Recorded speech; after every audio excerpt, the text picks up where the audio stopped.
You're listening to NFRN The Drive, your place for NFRN, NASCAR, and motorsport news. Well, good evening, everybody. Colin Denton here with NFRN. We welcome you in for another edition of NFRN The Drive, but I'm sure that a lot of you are here to see the Clash at Columbia, our kickoff event for the 2017 season of the NFRN League. But we're going to be getting to that very soon, but there's also plenty to talk about in the NASCAR realm as well. We are on an off week as it stands with all three of our NASCAR series, as it is Easter today. So happy Easter to all of you that have celebrated. We have the standings from the three series, and it's a good idea to take a look at them, and we can see where we're standing in terms of playoffs. Even though playoffs are going to start in September, it's important to see where these guys are stacked up as of late. We will start in the truck series. Now, you'll take a look at the top four drivers, and wouldn't you know it, it's the four from the championship four in 2016. Those are the guys that lead the way in the point standings right now. Now, not necessarily all locked into the chase yet. Christopher Bell and Kaz Grala have gotten wins. Chase Elliott stole a third one, but those two guys should be locked in. But of course, if we are to see more than 8 winners, then someone could get booted out based on points. But we only have a few races under our belts, so not many playoff points have been distributed as of yet. But Christopher Bell currently leads the way, having won the race at Atlanta and won the 2 stages preceding it, so he has 7 playoff points as a result. Johnny Sauter has accumulated 3 stage wins, and Kaz Grala was able to steal the victory at Daytona based on that wild wreck at the end. Regan Smith's doing a pretty decent job in the number 92 car. He runs 9th, but he has stated on Race Hub that they're not running for points because his time in the car is only part-time. So even though he's gotten off to a great start in just 3 starts, it doesn't look like he's going to be running the full season and going for the championship for. And Brett Moffitt's running pretty decently in the number 7 car for Red Horse Racing. Not necessarily a full-time team. I don't believe that Red Horse Racing has announced that it would be running full-time. Sponsorship would be a huge issue with that team, but we'll have to see, as he is running a pretty decent spot in 10th place. But of course, the trucks do only run an 8-car playoff, so he'll have to pick it up just a little bit and hopefully get a win. In the process, of course, he's gotten the win at Michigan, so we know that he can definitely pull something off. We move on to the 11 through 20 on the standings. Joe Nemechek putting up a 12th place run, but I do believe the last race would be Martinsville for him. We knew that he would only be running the first 3 races of the season. That was confirmed before the season started. So unless he makes a comeback at Kansas, the next truck race, that should be the end for Joe, running with a team with John Hunter Nemechek, who currently runs 15th in the standings at the moment. Austin Cindric is kind of struggling running with Brad Keselowski Racing. He's been in a few accidents, not all necessarily his fault.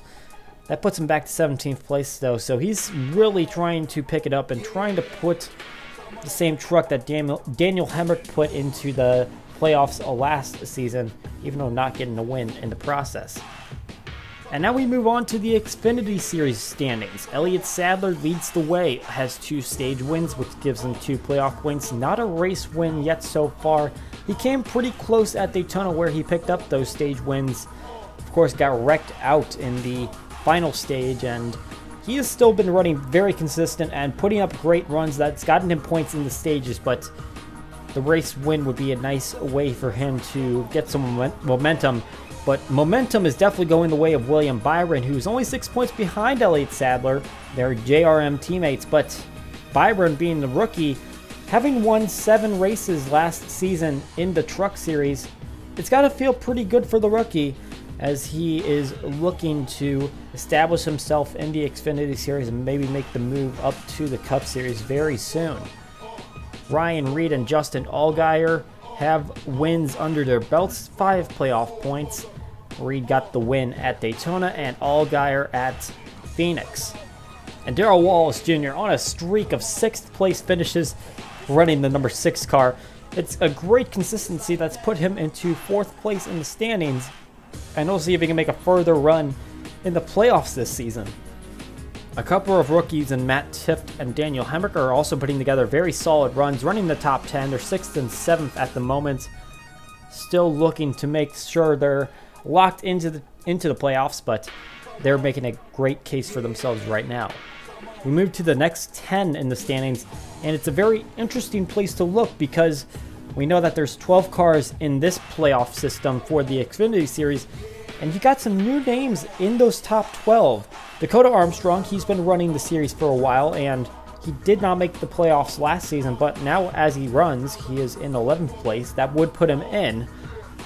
And Cole Custer, being a rookie, also, he is sitting on the bubble spot. But being in these spots pushes out some guys that saw the playoffs last season. That includes Brandon Jones, Brendan Gaughan, both RCR teammates, as well as the family-run team of Ryan Sieg. So a couple of names that were in the chase last year are getting bumped out for a couple of newbies. So we'll see how that plays out. There's still a lot of time left to go in the season. Will it make a difference for some of those guys? And finally, we take you to the big leagues. That is the Monster Energy NASCAR Cup Series. Kyle Larson continues to lead the way. He's been very dominant in the early stages of this 2017 season. He's got a race win at Fontana. Also added a stage win that gets him 6 playoff points. Brad Keselowski is the only driver who has 2 race wins as of now, and he has 10 playoff points as a result. Chase Elliott also up there in 2nd place, but still lacking that first career win in the Cup Series. But he'll have 2 stage wins. That puts him a couple points up if he's able to make the playoffs this season. Hopefully he does. That looks like he's making a safe case for himself. Just got to make sure there's not more than 16 winners, but I'm guessing that might not happen. It could very well happen, but I'm just making my prediction based on what we saw last season. Ryan Blaney's also making a great case for himself. Got 2 stage wins at Texas and just didn't close it out. Had a couple of problems with pit stops and just being further back in the field going into the final stages. He is still in a very decent position, so we'll see what he's able to pull off, and hopefully he'll get his first career Cup win as well. Clint Boyer has rebounded well, having moved into the number 14 car with Stewart-Haas Racing. No stage or race wins yet, but in 9th place, he's putting up a solid showing. And Kyle Busch has rebounded well from his early struggles in the season. He's got a stage win so far, gives him a playoff point, but he's still looking for his first win of the season as well. And as we move further back in the standings, Jimmy Johnson just grabbed his first win of the season at Texas. Got him 5 playoff points. Ryan Newman won at Phoenix, which broke plenty of winless streaks both for him and for RCR in the Cup Series. And Kurt Busch, your Daytona 500 winner, sits back in 15th place. Eric Jones is your top running rookie so far. He's 14th in the points. And Dale Earnhardt Jr., after coming back from concussion-like symptoms in the back half of the 2016 season, he currently runs 20th place in points.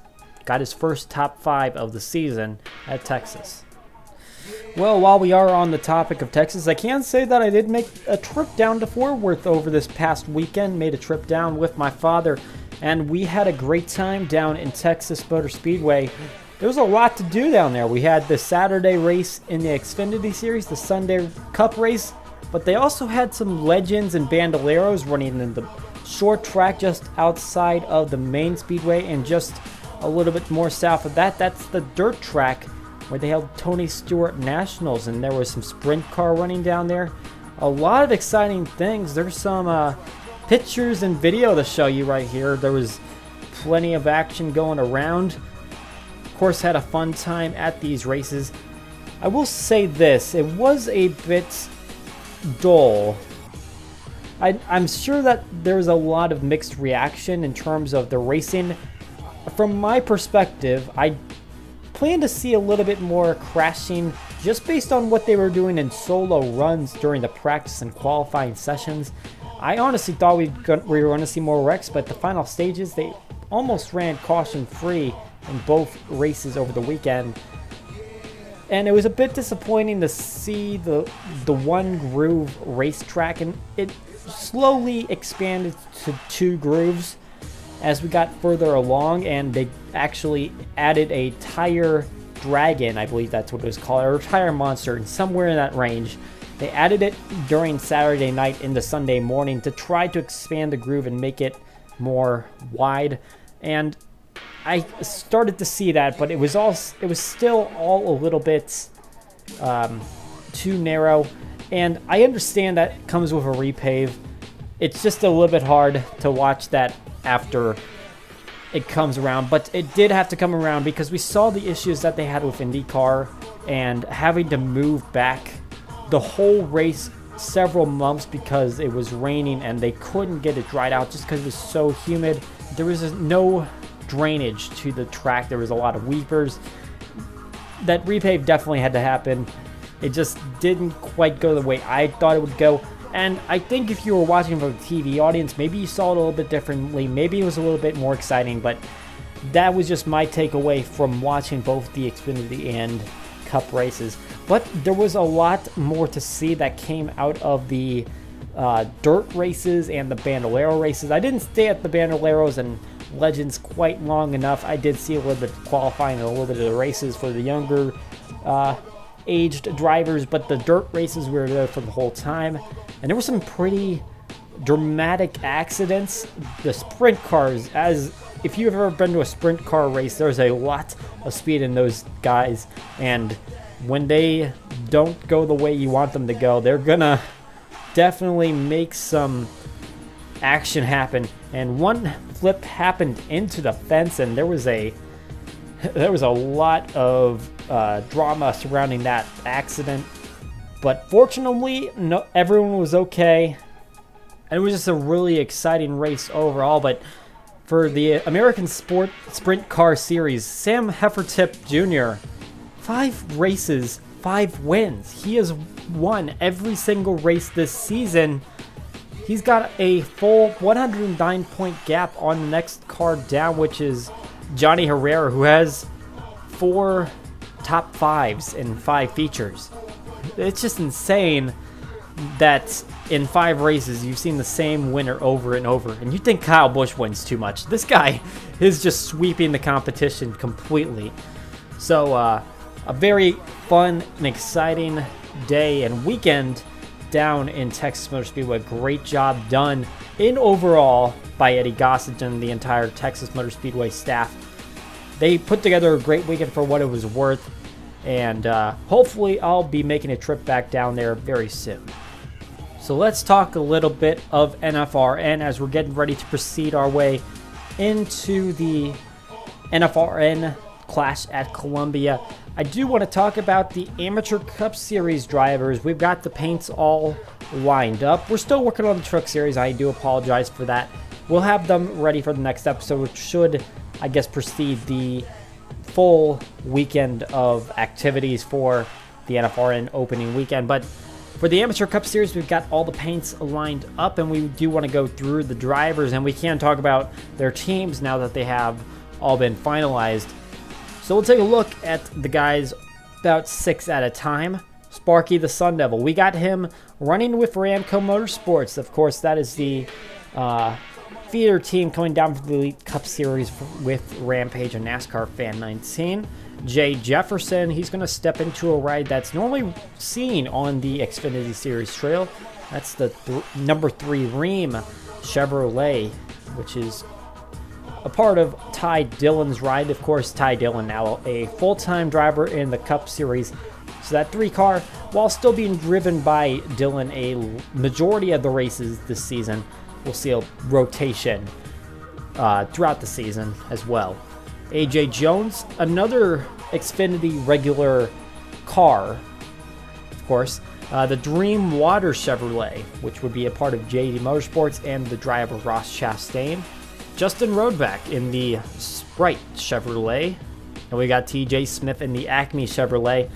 And he and AJ Jones teammates on Jones Smith Racing. That is a team formed within the series. And Andy Coleman in the number 12 Dodge. And yes, we do have Dodges running in the series, as they all run in the Xfinity Series. Well, sort of. We see them very scarcely but they are run, so they will be allowed to run in this series. And why not bring up another Dodge? We've got Jack Freeman running the number 13 Xbox Dodge. Kyle Bichelia, he's got the number 14 Genevieve Ford Mustang. Number 16, Jacob Rose, another Xfinity regular ride. That is the Lilly Diabetes number 16 Ford, normally run by Ryan Reed. And he'll be a part of RPG 7 Motorsports, which is the Elite Cup Series feeder team that has the drivers of Jack Pork and Stuart Gradden and the other JR.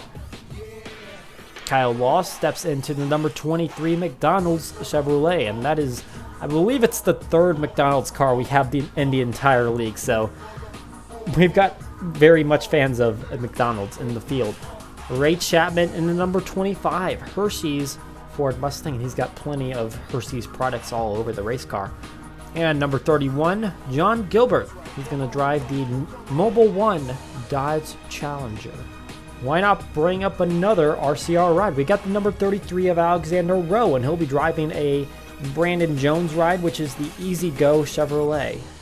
Chase Baldwin in the Levi Strauss Ford Mustang. Got some American style colors there. And next up we got the teammates, number 36 and 37, part of Bank Coles Motorsports. 36 is Griffin Lynn, running the Liberty University Chevrolet, and in the number 37, Hairgel Irvin Alonso in the number 37 Camping World Chevrolet. Next up in that green Shake Shack number 38 Chevrolet, that is Noah Kim. And Austin Rogers in the number 44 Chick-fil-A Ford. He'll be a part of Gardner Racing, which is the Elite Cup Series team with Johnny Gardner and Zachary Fitzwater Sr. We've got the number 46 Food Lion Toyota. That is the first Toyota we've actually seen in the field, but there's going to be more to come. Al Calloway driving that ride. Chris Harley in the LA Productions Chevrolet, number 49. The number 50 car, that slick black Fender Toyota, that is Donnie Moore. Joey Radcliffe driving the number 53 Papa John's Chevrolet. In number 56, Dr. Pepper Dodge Challenger, that is Ryan Kendall. And Shane Borland in the number 60 car, that is a Xfinity regular ride as well. The Krispy Kreme Ford Mustang, usually driven by Gray Galding. Now Borland is a part of Western Motorsports, which teams up with Donnie Moore, but also a couple other drivers. It's actually the largest solo team within a series that we have in the league this season. And Jake Thomas in the number 72 Nesquik Toyota is a part of that team. And he really wanted to go for a ride that was similar to the number 10 car that drove around in the early part of the millennium. TJ Ball in the number 62 Sony Dodge.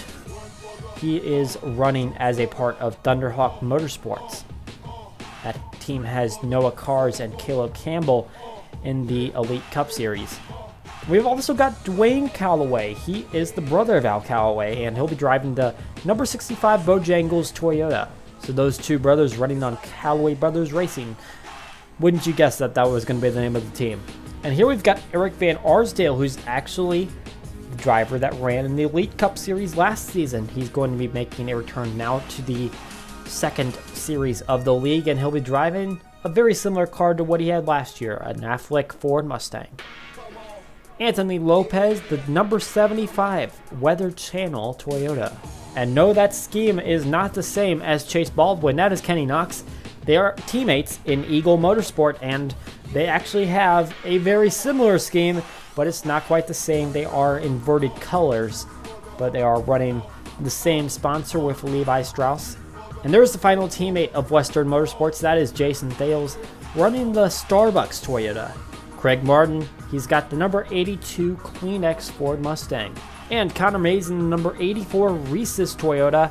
He is actually teammates with Ray Chapman, who also runs the other chocolate car in the field. So, wouldn't you know it, the team is called Coco Racing. Robert Harrison is going to be a part of Gardner Racing this season as well, and he is running the number 91 Team Realtree Chevrolet.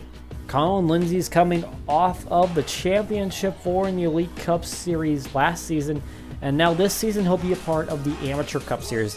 And he'll be running a very similar scheme to what he had last year, but the difference here is he's got the number 95 on the side and the roof of the car this season. So a number change for that driver. He's also got a few other paint schemes in the works, but this main scheme with HendrickCars.com, a very similar sponsor to what we saw in the entirety of last season, will be making this return. And we've got to end up with 19 car fan, the number 97 PlayStation 4 Mustang. Well, we are about ready to get into the Clash at Columbia, a all-out battle between 12 returning drivers from Season 1. Now, Reese Butcher was actually our first practice leader. He ran a 43.855 time around this 2.5 D-shaped oval, and this is a very fast track. We'll see speeds going into the 200 mile per hour range, and that is, of course, if they are in the draft and not damaged. It's going to be a very tough trek for some of these drivers. Some might wreck out, and it's going to be a almost guarantee because this is a very tight racetrack, and there's going to be drivers that are dicing all around. So we're going to see what they can do. But Reese Butcher leads that first practice session, and the final practice session was actually led by John Arndt, and he ran about a tenth of a second faster.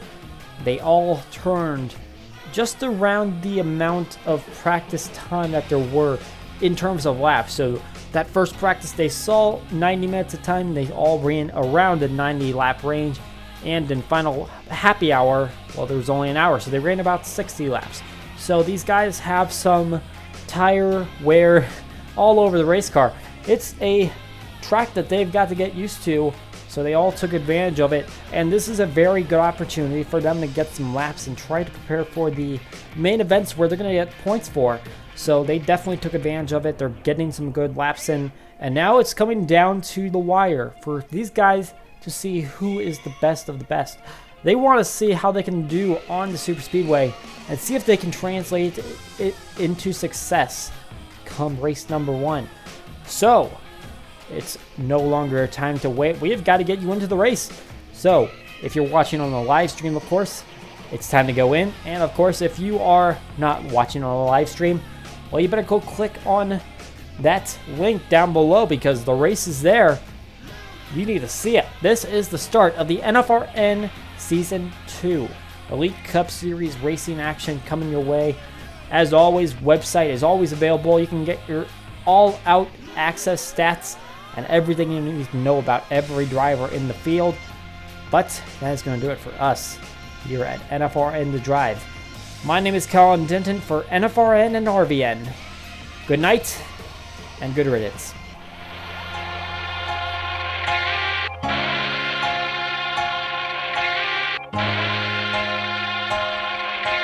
Louder!